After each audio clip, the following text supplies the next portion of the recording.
ISROയുടെ അഭിമാനമായ PSLV പുതിയ ദൌത്യത്തിന് ഈ മാസം 12-ന് ശ്രീഹരിക്കോട്ട സതീഷ് ധവാൻ സ്പേസ് സെന്ററിൽ നിന്നാണ് വിക്ഷേപണം. ഭൗമ നിരീക്ഷണ ഉപഗ്രഹമായ അന്വേഷ ഉൾപ്പെടെ 19 പേലോഡുകളെയും വഹിച്ചാണ് PSLV C-62 കുതിച്ചുയരുക.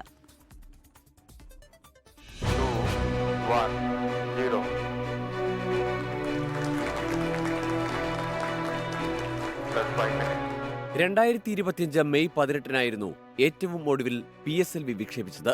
വിക്ഷേപണത്തിന്റെ 3-ാം ഘട്ടത്തിലുണ്ടായ സാങ്കേതിക തകരാറ് കാരണം എന്നാൽ 2026-ന്റെ തുടക്കത്തിൽ തന്നെ പുതിയ ദൌത്യം നടത്തി PSLVയെ വിജയവഴിയിൽ തിരികെ എത്തിക്കാനാണ് ISRO ലക്ഷ്യമിടുന്നത്. പോളാർ സാറ്റലൈറ്റ് ലോഞ്ച് വെഹിക്കിൾ അഥവാ PSLVയുടെ 64-ാമത് വിക്ഷേപണമാണ് തിങ്കളാഴ്ച നടക്കാൻ പോകുന്നത്. ഇന്ത്യൻ ഉപഗ്രഹം അന്വേഷയെ ഭ്രമണപഥത്തിലെത്തിക്കുക എന്നതാണ് ദൌത്യത്തിന്റെ മുഖ്യ ലക്ഷ്യം. കൃഷി, പരിസ്ഥിതി തുടങ്ങിയ മേഖലകളിലെ വിദൂര സംവേദനം, മാപ്പിംഗ്, ദേശീയ സുരക്ഷ എന്നിവയെ ശക്തിപ്പെടുത്തുന്നതിനായി തദ്ദേശീയമായി വികസിപ്പിച്ച ഭൗമ നിരീക്ഷണ ഉപഗ്രഹമാണ് അന്വേഷ.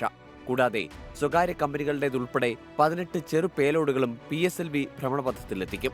ബംഗളൂരു ആസ്ഥാനമായി പ്രവർത്തിക്കുന്ന ഓർബിറ്റൈഡ് എയ്റോസ്പേസിന്റെ ആയുൾ സാറ്റ്, ഇന്തോ മൗറീഷ്യസ് ജോയിന്റ് സാറ്റലൈറ്റ്, സ്പെയിനിൽ നിന്നുള്ള കിറ്റ് എന്നിവയാണ് PSLV വഹിക്കുക. അതീവ ശ്രദ്ധയോടെയാണ് ISRO തിങ്കളാഴ്ചത്തെ ദൌത്യത്തെ നോക്കിക്കാണുന്നത്. ചെറു ഇടത്തരം ഉപഗ്രഹങ്ങളുടെ വിക്ഷേപണത്തിന് ലോകത്തിലെ ഏറ്റവും വിശ്വാസയോഗ്യമായ റോക്കറ്റ് PSLV തന്നെയെന്ന് ഒരിക്കൽ കൂടി തെളിയിക്കുക എന്നതാണ് ലക്ഷ്യം.